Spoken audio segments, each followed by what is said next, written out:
क्या आपने NEET UG 2024 की काउंसलिंग की सारी तैयारियां कर ली हैं? अगर नहीं की हैं तो एक बार इस वीडियो को देख लीजिए और समझ लीजिए कि काउंसलिंग में क्या होने वाला है और क्या आपको तैयारियां करनी है इस काउंसलिंग के अंदर पार्टिसिपेट करने से पहले। After a long wait finally NEET 24 की काउंसलिंग स्टार्ट हो रही है। कमिंग 14th of August से इसका पूरा स्केड्यूल आ चुका है। अगर आपने अभी तक नहीं देखा है तो एमसीसी की वेबसाइट पर जाकर इस स्केड्यूल को देख लीजिए। एमसीसी की वेबसाइट कहां से आई? Okay, let me tell you about this what is counselling process. First thing is counselling क्या होती है। एनटीए जो है वो नीट का एग्जाम कंडक्ट कराती है। एक्चुअली एनटीए जो है वो बहुत सारे अलग अलग एग्जाम्स कंडक्ट कराती है और उनका रिजल्ट डिक्लेयर करती है। तो एनटीए ने अपना काम खत्म कर लिया है, एग्जाम करा दिया, रिजल्ट डिक्लेयर कर दिया, डन। अब इसके बाद जो नीट का रिजल्ट आया है उससे होंगी डिफरेंट काउंसलिंग्स। डिफरेंट काउंसलिंग में फर्स्ट होती है नीट यूजी यानी मेडिकल की जो एमबीबीएस एंड बीडीएस की काउंसलिंग होती है वो, और वो होती है एमसीसी की वेबसाइट पर। मेडिकल काउंसिल कमेटी उसको कराती है। इसके अलावा बहुत सारी काउंसलिंग और होती हैं, जैसे आयुष मंत्रालय कराता है आयुष की काउंसलिंग, वो भी नीट के बेसिस पर होती है। वेटरनरी की काउंसलिंग होती है वो भी नीट के बेसिस पर ही होती है। और इसके अलावा अगर कोई एग्जाम है जिसमें नीट की क्वालिफिकेशंस चाहिए तो वो भी नीट के बेसिस पर हो जाएगा। अब यहाँ पर हम बात कर रहे हैं नीट यूजी 2024 एमबीबीएस या बीडीएस के जो एडमिशंस होंगे उनके बारे में।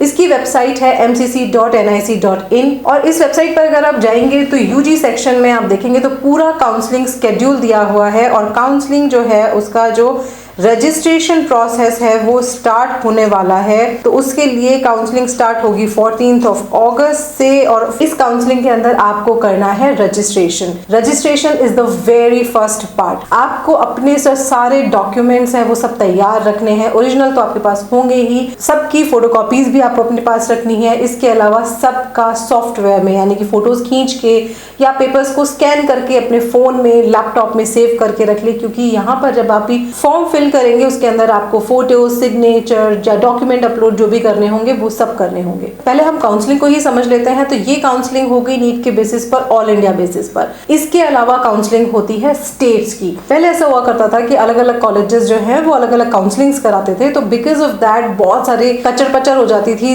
कोई स्टूडेंट इधर से जाकर उधर जा रहा था, मल्टीपल एग्जाम दे देते थे लोग और फिर एक सीट छोड़कर दूसरे में चले जाते थे। सारी चीजों का सोल्यूशन निकाला गया, centralised exam and centralised counselling. तो अब किसी भी मेडिकल और डेंटल कॉलेज के अंदर एडमिशन विदाउट नीट क्वालिफाई नहीं हो सकता है। मल्टीपल काउंसलिंग्स को बंद करा के अब होने लगी हैं दो काउंसलिंग्स। दो में first is the all India counselling जो कि 15% ऑल इंडिया कोटा सीट्स के लिए, सेंट्रल यूनिवर्सिटीज के लिए, डीम्ड यूनिवर्सिटीज के लिए, बीएससी नर्सिंग के जो कॉलेजेस हैं सेंट्रल यूनिवर्सिटीज में उनके लिए, एएफएमसी के लिए, जिपमेर के लिए होती है।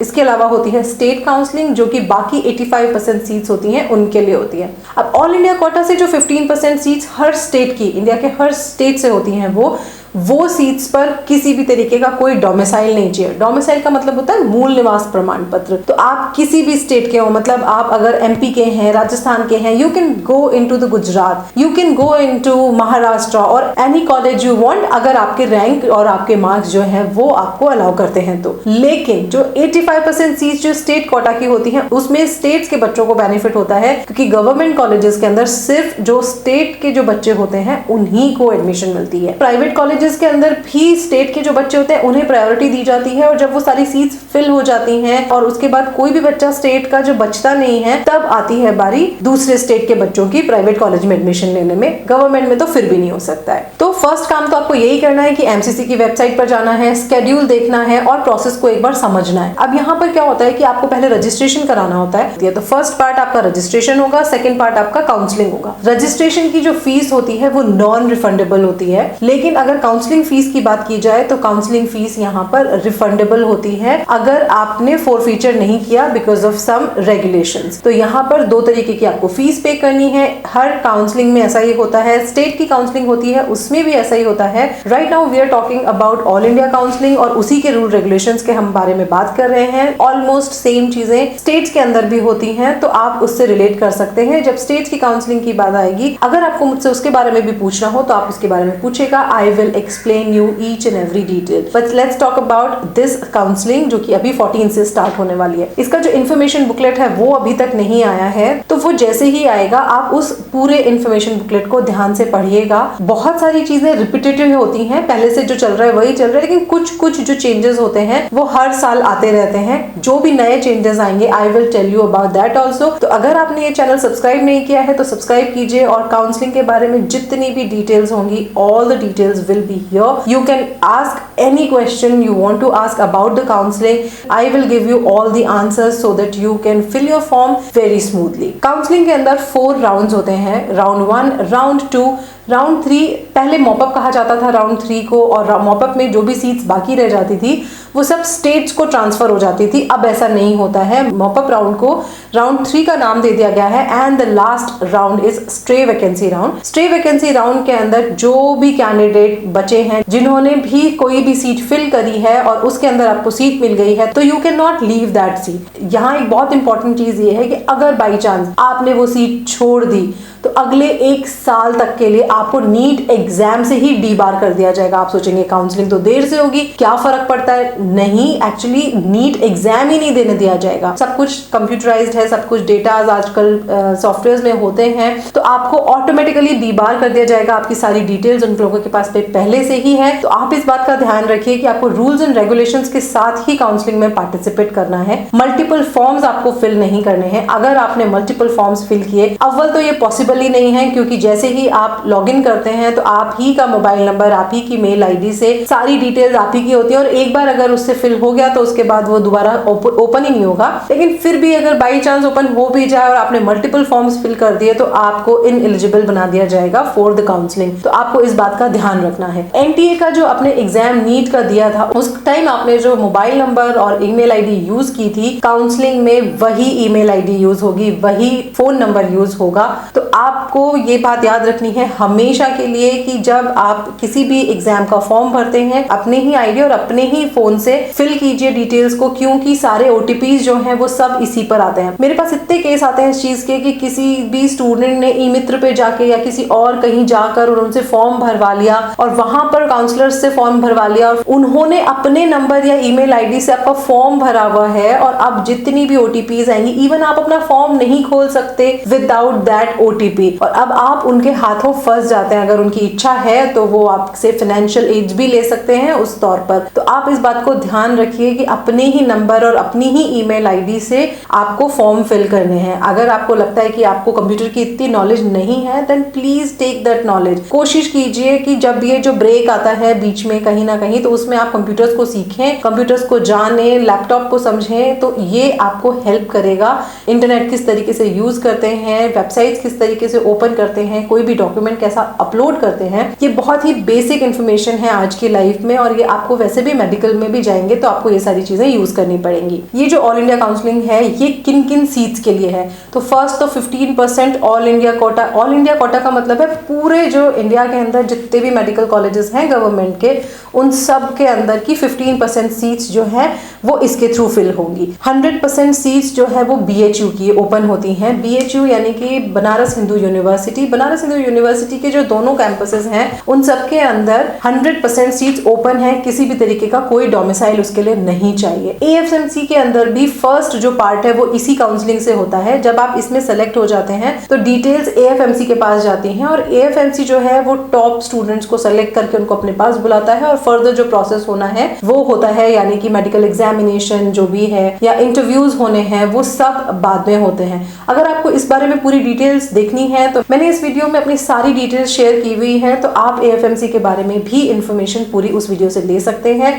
AFMC gives you an immense opportunity to work in forces, so you can opt for forces also. इसके अलावा जिपमेर ओपन, बहुत सारी जो यूनिवर्सिटीज हैं उन्होंने 2 कोटा बनाए हुए होते हैं। एक इंटरनल होता है, यानी कि वो जो सीट्स होती हैं वो रिजर्व होती हैं, और एक ओपन होता है। ओपन का मतलब होता है ओपन फॉर ऑल, जिसके लिए आपको किसी भी तरीके के कोई डोमिसाइल या मूल निवास प्रमाण पत्र की, पर्टिकुलर कास्ट की, पर्टिकुलर रिलीजन के होने की कोई जरूरत नहीं होती है। अगेन इसके अंदर एएमयू ओपन, अलीगढ़ मुस्लिम यूनिवर्सिटी ओपन जो है वो भी इसीलिए है। इसके अलावा 15% ऑल इंडिया कोटा सीट्स होती हैं डीयू की, और आईपी यूनिवर्सिटी यानी कि Vardhman Mahavir medical college ABVIMS, Jamia Millia Islamia की जो ओपन सीट्स होती हैं फैकल्टी ऑफ डेंटिस्ट्री वो इसी से होती हैं। ESI की 15% सीट्स भी इसी कोटा से फिल होती हैं। तो ये इस तरीके की सीट्स है। इसके अलावा जो बाकी सीट्स सीट्स हैं वो सारे स्टेट जो होते हैं वो खुद फिल करते हैं। स्टेट्स में आपको मूल निवास प्रमाण पत्र की जरूरत होती है। डीयू में भी इंटरनल और ओपन दोनों होते हैं। ओपन यानी 15% सीट्स वो होती हैं जो कि ऑल इंडिया कोटा में फिल होती हैं।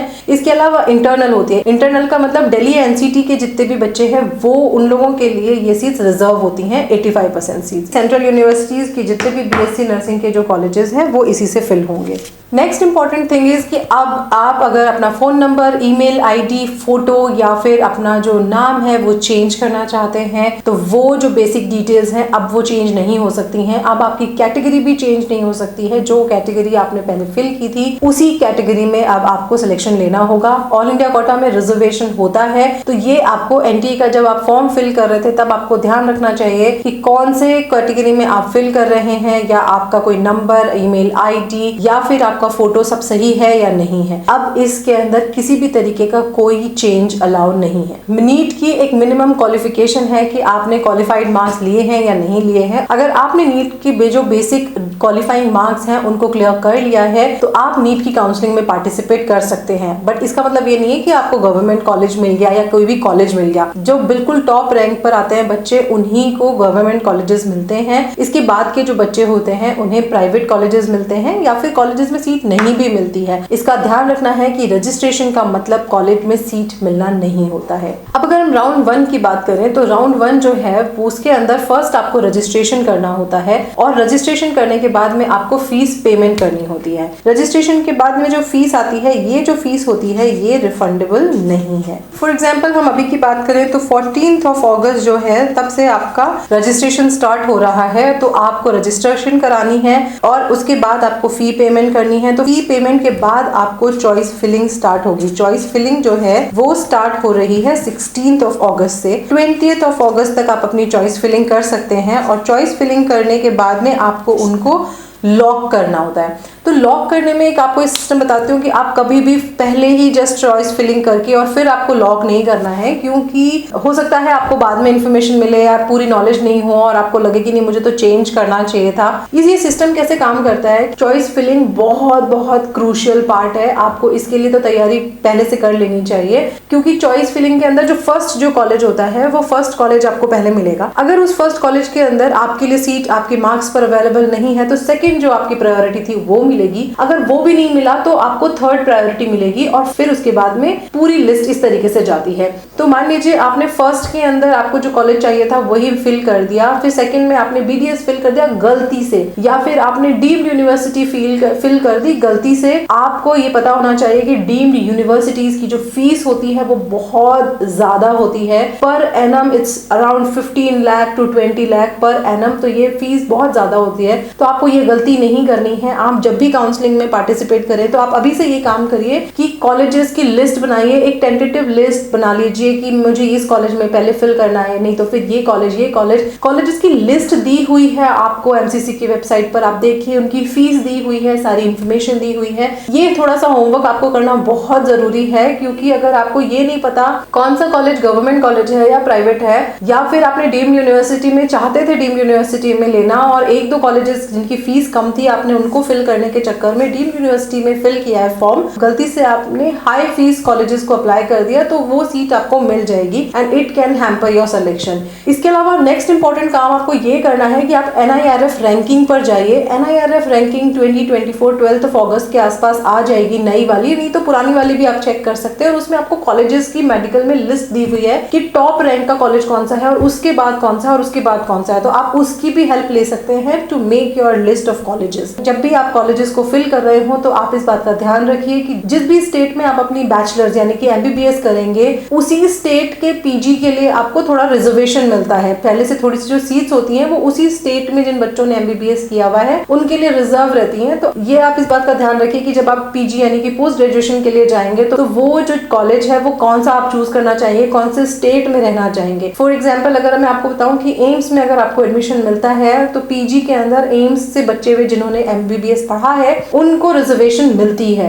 या फिर मान लीजिए मैंने राजस्थान के अंदर MBBS ले लिया किसी कॉलेज के अंदर, तो जब PG का एग्जाम मैं दूंगी तो उसके अंदर मुझे PG के अंदर सीट में थोड़ा रिजर्वेशन मिलेगा, तो यहाँ पर ये आपके PG में हेल्प कर सकता है। तो फ्यूचर के लिए आप थोड़ा सा सोच के रखिएगा कि आपको कौन से स्टेट में काम करना चाहते हैं। चॉइस फिलिंग के बाद में 21 और 22 ऑफ अगस्त को प्रोसेसिंग होगी रिजल्ट की, जिसमें आपको कुछ नहीं करना है। But 23 of August is the day जिस दिन रिजल्ट आएगा काउंसलिंग का, और आपको पता पड़ेगा कि आपको अपनी रैंकिंग के हिसाब से कौन सा कॉलेज मिला है। यहाँ आप एक इंपॉर्टेंट होमवर्क और कर सकते हैं कि लास्ट टू लास्ट ईयर के रिजल्ट्स जो है काउंसलिंग के, वो दिए हुए हैं MCC की वेबसाइट पर। आप वहां जा सकते हैं और अपनी रैंकिंग के हिसाब से कौन सा कॉलेज मिला था उसका थोड़ा आइडिया ले सकते हैं। देखिए एग्जैक्टली नहीं कहा जा सकता। For example last year 630 marks 640 marks पर गवर्नमेंट कॉलेज बहुत आराम से मिल गया था, लेकिन इस ईयर 650 मार्क्स जिनके हैं उनको भी कॉलेजेस नहीं मिल पाएंगे गवर्नमेंट में। I am talking about general seats. तो आप ये याद रखिए कि आपको थोड़ा बहुत ऊपर नीचे रैंकिंग करनी होगी, कट ऑफ जितना भी आ रहा है उसके हिसाब से, या रैंकिंग जिस हिसाब से आ रही है। आप रैंक को इंपॉर्टेंस दे सकते हैं क्योंकि रैंक जो है वो बहुत ज्यादा चेंज नहीं होती, मार्क्स बहुत ज्यादा चेंज होते रहते हैं। अगर आप रिजर्व कैटेगरीज की बात करें तो 30-40 मार्क्स का आप थोड़ा सा मार्जिन लेके चलिएगा। रिजल्ट के बाद में आपको रिपोर्टिंग एंड ज्वाइनिंग करनी होती है, जो कि आपको 24 से लेकर 29 ऑफ अगस्त दिया हुआ है डेट। एंड देन आपको अपना फिजिकल वेरिफिकेशन, डॉक्यूमेंट वेरिफिकेशन, वो सब आपको पर्टिकुलरली कॉलेज में कराने होते हैं। ऑल इंडिया कोटा की काउंसलिंग के अंदर आपको अपने डॉक्यूमेंट्स को अपलोड नहीं करना होता है, आपको कॉलेज के अंदर जाकर अपने डॉक्यूमेंट्स को दिखाना है। फर्स्ट राउंड ऑफ काउंसलिंग के अंदर जो भी कॉलेज आपको मिला है, मान लीजिए वो आपकी चॉइस का था, then well and good, you are good to go. But अगर आप चाहते हैं कि ये कॉलेज जो है वो सीट आपके पास रहे, लेकिन आप चाहते हैं कि इससे बेटर अगर कॉलेज मिल रहा है तो वो लेना है, तो उसके लिए आपको अपग्रेडेशन का फॉर्म फिल करना होगा, और वो आपको अपने कॉलेज में जाकर ही फिल करना होगा। आप सेकंड काउंसलिंग जो है उसके अंदर भी पार्टिसिपेट कर पाएंगे। अगर आपको सीट नहीं मिली है तो फर्स्ट टाइम का जो रजिस्ट्रेशन है वो रजिस्ट्रेशन कंटिन्यू रहेगा। लेकिन अगर आपको फर्स्ट काउंसलिंग में सीट मिल गई है और आप उसको छोड़ देते हैं तो आप सेकंड काउंसलिंग में भी पार्टिसिपेट कर सकते हैं। बट अगर आप सेकंड काउंसलिंग में आपको सीट मिलती है और आप छोड़ देते हैं उस सीट को, तो यहाँ पर आपकी जो फीस है, जो कि रिफंडेबल फीस थी, वो आपकी फोरफीचर हो जाएगी। फोरफीचर होने का मतलब है वो आपको रिफंड में नहीं मिलेगी। अब अगर आपको नेक्स्ट काउंसलिंग में पार्टिसिपेट करना है तो आपको नए सिरे से फीस फिल करनी होगी और आपको उस काउंसलिंग में पार्टिसिपेट करना होगा। स्टे वैकेंसी के बारे में मैं आपको पहले ही बता चुकी हूँ कि स्टे वैकेंसी के दौरान अगर आपको कोई सीट मिल गई है और आपने वो सीट अगर छोड़ दी, तो छोड़ने के बाद में आप 1 ईयर तक के लिए डीबार हो जाएंगे। आप किसी भी केस में नीट नहीं दे सकेंगे for next 1 year. So stay vacancy के अंदर आपने अगर किसी कॉलेज की फीस सीट को फिल करा है तो आप बहुत ध्यान से फिल कीजिएगा। एक बार सीट ले ली तो वो छूट नहीं पाएगी। नेक्स्ट हम बात करते हैं फीस की। तो जो फीस है वो 2 तरीके की फीस होती है, एक रिफंडेबल होती है, एक नॉन रिफंडेबल होती है। नॉन रिफंडेबल होती है वो तो आपको नहीं मिलेगी, लेकिन रिफंडेबल फीस आपको मिल जाएगी। फीस जो नॉन रिफंडेबल है, registration fees, normal all India quota के लिए बात करें तो वो 1000 रुपीज है। रिजर्व कैटेगरी की बात कर रहे हैं तो रिजर्व कैटेगरी के लिए वो फीस 500 है। काउंसलिंग की फीस की बात करें तो काउंसलिंग की जो फीस है वो है 10,000 रुपीज। ये फीस जो है ये रिफंडेबल है। अगर हम रिजर्व कैटेगरी की बात करें तो यही फीस रिजर्व कैटेगरी के लिए हो जाएगी 5000। यानी सिंपली अगर आप समझे तो जो जनरल कैटेगरी के होंगे या अनरिजर्व कैटेगरी के होंगे उनको पेमेंट करना होगा 10,000 refundable plus 1000 non refundable fees, और रिजर्व कैटेगरी को फिल करना होगा 5000 refundable plus 500 non refundable fees. यहाँ आती है प्रॉब्लम अगर आप किसी काउंसलर की हेल्प लेते हैं और उन्होंने आपको मिसगाइड किया है। तो मार्केट में बहुत सारे तरीके के काउंसलर्स होते हैं। कुछ वो काउंसलर्स होते हैं जो कि जेन्युइन काउंसलर्स होते हैं और आपको सही इन्फॉर्मेशन देते हैं, लेकिन कुछ काउंसलर्स होते हैं वो आपका ये पैसा खा जाते हैं क्योंकि वो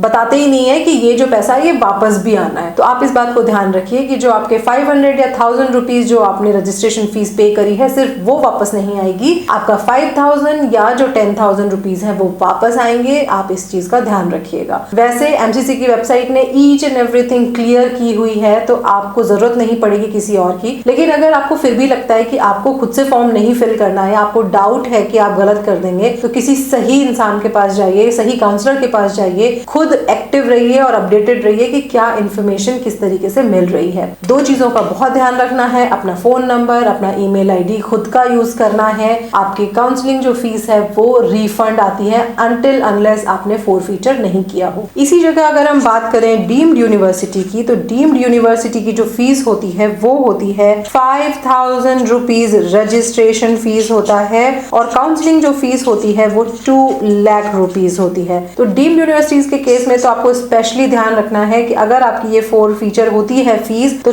2,05,000 रुपीज आपके जाते हैं। तो यहाँ आपको बहुत ध्यान से काउंसलिंग करनी है और सीट्स फिल करनी है। ये एक काउंसलिंग का पूरा क्राइटेरिया है। काउंसलिंग का जो भी पैटर्न आएगा उसमें जो भी चेंजेस होंगे I will explain it at the time. I have explained everything. Still you want to ask something, कुछ भी आपको पूछना है नीट यूजी काउंसलिंग से रिलेटेड, कोई भी डिटेल आपको चाहिए, then please ask. I am here to help you out. I will be more than happy कि आपके सवालों के मैं आपको जवाब दे पाई and you are getting your colleges as smoothly as possible. इस काउंसलिंग से रिलेटेड कुछ बेसिक क्वेश्चंस हैं, हम उनके बारे में बात करते हैं। The first is website. तो कौन सी वेबसाइट है जहां जाकर आप अपनी काउंसलिंग कर सकते हैं? देखिए, एक वेबसाइट तो बहुत नॉर्मल है, mcc.nic.in। ये तो ऑल इंडिया कोटा के लिए है और ये बहुत ओपन भी है, बहुत अपडेटेड भी है। लेकिन स्टेट्स की जो वेबसाइट्स होती है ना वो उतनी अपडेटेड नहीं होती हैं। मैं अगर राजस्थान की बात करूं तो इतना सरप्राइज होता है कि राजस्थान की वेबसाइट हर साल नई बनाई जाती है। राज यूजी नीट 2023 एक लास्ट ईयर की वेबसाइट थी, 2022 लास्ट ईयर की थी। स्टेट्स की वेबसाइट जो होती है वो अलग अलग होती है। यूपी के लिए यूपी की होगी, हिमाचल के लिए हिमाचल की होगी, वो आपको अलग से पता करनी होती है। I can't right. अगर आपको फिर भी नहीं पता तो you can ask me, I will tell you in the comment section. Online registration के लिए आपको कौन कौन से डॉक्यूमेंट चाहिए, ये पार्ट बहुत इंपॉर्टेंट है क्योंकि ऑनलाइन रजिस्ट्रेशन में बहुत ज्यादा डॉक्यूमेंट्स की जरूरत नहीं होती है। आपके पास फोटो वही होना चाहिए जो एनटीए में था, उस फोटो की बहुत इंपॉर्टेंस है, वो आगे कॉलेज लेने तक में आपको हेल्प करेगा। इसके अलावा आपका फोन नंबर, आपकी ईमेल आईडी तो है ही, बाकी आपको कुछ खास डॉक्यूमेंट्स नहीं रखने होते हैं, पर अपने एप्लीकेशन फॉर्म की जो प्रिंट है वो आप रखिएगा क्योंकि वो आपको जब आप कॉलेज जाएंगे तो उस टाइम आपको डॉक्यूमेंट्स देने में हेल्प करेगा। एक इंपॉर्टेंट चीज इसमें ये भी है कि आपको सारी इंफॉर्मेशन एमसीसी की वेबसाइट पर मिलेगी। पर्सनली आपके पास कोई लेटर फिजिकली या कोई फोन या कोई मैसेज कुछ नहीं आएगा, तो इस बात का आपको ध्यान रखना है। फॉर्म आपका आपके अलावा कोई और ओपन नहीं कर सकता है क्योंकि हर बार ओटीपी आएगा। I can't give enough emphasis कि आपको अपना ही फोन नंबर और ईमेल आईडी यूज करनी है क्योंकि आपको हर बार जब भी आप फॉर्म ओपन करेंगे, चॉइस फिलिंग करेंगे, लॉकिंग करेंगे, हर बार आपको उस ओटीपी की जरूरत होगी जो कि आपके फोन में आई होगी या मेल आईडी पर आई होगी। नेक्स्ट क्वेश्चन कम्स की पेमेंट कैसे करना है। तो यूपीआई सिस्टम यूज कीजिए, क्रेडिट कार्ड, डेबिट कार्ड, कुछ भी कार्ड यूज कीजिए, बट सब कुछ ऑनलाइन है, कहीं भी कैश या डीडी का कोई काम नहीं होता है। नेक्स्ट क्वेश्चन कम्स कि आप अपनी चॉइसेस कितनी भर सकते हैं। तो आपको जितनी भी चॉइसेस आपको अवेलेबल है, मान लीजिए आपने डीम्ड यूनिवर्सिटी की फीस फिल करी है तो उसके अंदर आप ऑल इंडिया कोटा और डीम्ड यूनिवर्सिटी दोनों के अंदर जितने भी कॉलेजेस हैं वो सब फिल कर सकते हैं। अगर आपने डीम्ड यूनिवर्सिटी की नहीं फिल करी है तो आपके कंप्यूटर पर ओपन ही नहीं होगा, आपके फॉर्म के लिए ओपन ही नहीं होगी वो सीट्स जो कि डीम्ड यूनिवर्सिटी वाली है। तो आपको चिंता करने की जरूरत नहीं है, जितने ऑप्शन आपको मिले हैं आप सारे ऑप्शंस को टिक कर सकते हैं और उन सब में आप सीट के लिए अप्लाई कर सकते हैं। यहाँ नेक्स्ट क्वेश्चन आता है कि आपको डीम्ड यूनिवर्सिटी में पार्टिसिपेट करना है तो आपको 2 फीस पे करनी पड़ेगी या सिर्फ डीम्ड यूनिवर्सिटी करनी पड़ेगी, या फिर आप ऑल इंडिया कोटा में पार्टिसिपेट ही नहीं कर सकते बिकॉज ऑफ डीम्ड। ऐसा नहीं है। आप डीम्ड यूनिवर्सिटी की जब फीस फिल करेंगे तो डीम्ड यूनिवर्सिटी की फीस फिल करने के बाद में आप जितनी भी सीट्स है ऑल इंडिया कोटा की और डीम्ड यूनिवर्सिटी सारी सीट्स को फिल कर सकते हैं एज इन चॉइस फिलिंग। आपको सिर्फ एक ही फीस पे करनी है डीम्ड यूनिवर्सिटी वाली। Next is it important and necessary to lock the choices. नहीं, ये इंपॉर्टेंट नहीं है, आपको फिल करनी है अपनी चॉइसेस, ये मैं आपको कहूंगी, लेकिन लास्ट डे 20th को ही इवनिंग में ओपन होगी। तो अगर आपको लॉक करनी है आप लॉक कर दीजिए, लेकिन अगर आप लॉक नहीं करना चाहते हैं तो नहीं लॉक करेंगे तब भी वो ऑटो लॉक हो जाती हैं, तो इसके लिए आपको टेंशन की जरूरत नहीं है। लेकिन लॉक कर देते हैं तो उसके बाद आप कोई चांस नहीं ले सकते, दोबारा वो अनलॉक नहीं हो सकता। लॉकिंग के बाद में आप किसी तरीके का मॉडिफिकेशन नहीं कर सकते हैं। लॉक करने से पहले आप सीट्स को ऊपर नीचे कर सकते हैं। आप कॉलेजेस के बारे में इंफॉर्मेशन अच्छे से रखेगा क्योंकि अगर आपने गलत फिल कर दिया, जो सीट सिलेक्शन का जो एल्गोरिदम है वो इस तरीके से है कि अगर आपने जो कॉलेज फर्स्ट फिल करा है सबसे पहले उसमें चेक किया जाएगा, अगर उसके बाद सेकेंड, उसके बाद थर्ड, फोर्थ। अगर आपने कोई डीम्ड यूनिवर्सिटी का कॉलेज बीच में फिल कर दिया गलती से और आपको उसके अंदर सीट मिल गई तो चाहे अलाउड थी, आपके लिए अवेलेबल थी सीट्स, तो भी आपको नहीं मिलेंगी क्योंकि आपको पहले ही सीट मिल चुकी है। तो आपको चॉइस फिलिंग के अंदर अपनी प्रायोरिटीज का बहुत ध्यान रखना है। इवन एमसीसी आपको ये भी सजेस्ट करता है कि आपने लॉक नहीं की है सीट्स, उसके बिना भी आप अपनी जितनी भी आपने चॉइस फिलिंग करी है उनका प्रिंट आउट निकालिए। तो आप अगर प्रिंट आउट पर निकालते हैं देन आप अपनी सीट्स रीचेक कर लेते हैं कि सही फिल करी है कि नहीं करी है, तो ये आपके लिए बहुत हेल्पफुल होता है। नेक्स्ट कम्स की फर्स्ट राउंड के अंदर अगर आपको सीट मिल गई है तो क्या आपको ज्वाइन करना जरूरी है? नहीं, आपको फर्स्ट राउंड के अंदर सीट मिल भी गई है तो आपको ज्वाइन करना जरूरी नहीं है। आप इजीली उस सीट को छोड़ सकते हैं और आपका ना कोई फीस फोरफीचर होगी, ना ही आपको दोबारा से रजिस्ट्रेशन करना होगा राउंड 2 में। लेकिन अगर आप राउंड 2 में जाते हैं तो वहां पर अगर आपको सीट मिल जाती है और आप ज्वाइन नहीं करते हैं तो आपकी जो फीस है, आपने जो रिफंडेबल फीस थी, वो वहां फोरफीचर हो जाएगी। Now last but very important topic, what are the documents needed जब आप अपने कॉलेज के अंदर रिपोर्टिंग के लिए और ज्वाइनिंग के लिए जाएंगे। तो ये एक बहुत ही क्रूशियल पार्ट है जिसको आपको पहले ही कंप्लीट कर लेना है, क्योंकि बाद में आपके पास बहुत ज्यादा टाइम नहीं होता। आप देखिए 14 से तो स्टार्ट हो रहा है, 23 को रिजल्ट आ रहा है और 29 is the last day to join. तो वहां आपका जब फिजिकल वेरिफिकेशन होगा, आपके डॉक्यूमेंट्स का वेरिफिकेशन होगा, तो अगर एक भी डॉक्यूमेंट के अंदर गलती होती है तो it can cost you your selection. तो आपको अपने सारे डॉक्यूमेंट्स को ध्यान से सबको तैयार करना है और सीरीज में तैयार रखिए ताकि आपको ड्यूरिंग एडमिशन प्रॉब्लम नहीं आए। फर्स्ट इज आपका जो अलॉटमेंट लेटर है। होता यह है कि जब आपको एमसीसी के अंदर सीट मिल जाती है तो आपका जो फॉर्म है वहीं पर आपके लिए अलॉटमेंट लेटर इशू होता है। वो जो अलॉटमेंट लेटर है वो आपको प्रिंट आउट में रखना है। आपके डॉक्यूमेंट में एक ओरिजिनल का पूरा सेट और उसके अलावा 3 अपने फोटोकॉपी वाले सेट रखिएगा।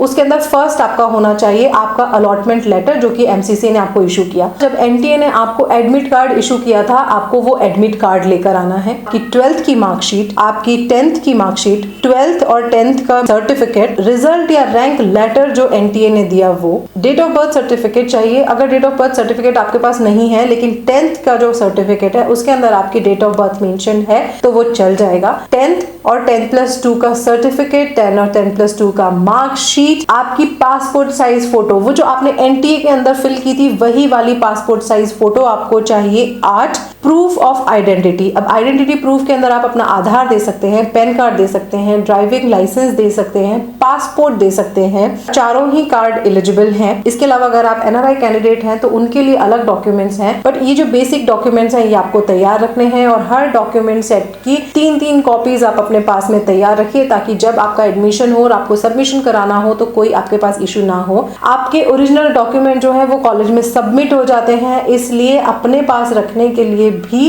एक पूरा फोल्डर अपने डॉक्यूमेंट्स का रखिए ताकि आपके पास जब तक आपके डॉक्यूमेंट्स आपको वापस नहीं मिल जाते हैं तब तक के लिए इशू ना हो और आप वो फोटोकॉपीज जो हैं वो फर्दर यूज कर सके in case if you want to use them somewhere. अगर आप एप्लीकेबल हैं तो SC ST या रिजर्वेशन या फिर पर्सन विद डिसेबिलिटी या के जो सर्टिफिकेट्स होते हैं, किसी भी तरीके का जो सर्टिफिकेट आपने लगाना है वो सर्टिफिकेट्स इसमें एग्जाम में यूज होंगे। डोमिसाइल की यहाँ जरूरत नहीं होती है, तो डोमिसाइल को आपको ऑल इंडिया कोटा में लगाने की जरूरत नहीं है, but domicile plays crucial role in state counselling. तो वहां के लिए आप पहले से ही अपना डोमिसाइल वगैरह सब कुछ बनाकर तैयार रखिए। I am sure I have cleared most of the questions और काउंसलिंग का जो प्रोसेस है वो भी मैंने आपको समझा दिया है, but still if you want to ask anything you just comment me और कमेंट सेक्शन का हर क्वेश्चन मैं खुद पढ़ती हूँ, सो आप उस पे पूछिए, मैं आपको आंसर्स दूंगी and I will help you out in your counselling process. जो भी आपको जिस भी तरीके के क्वेश्चंस पूछने हैं, काउंसलिंग में हेल्प चाहिए, you can ask and take help from us. अगर आपने इस चैनल को सब्सक्राइब नहीं कर रहा है तो सब्सक्राइब कर लीजिए क्योंकि this channel is gonna be very helpful for the counselling process. Day to day जो भी अपडेट्स होंगी वो सब इस चैनल पर आएंगी। So subscribe the channel, do your homework for the counselling. See you in the next video. Bye bye.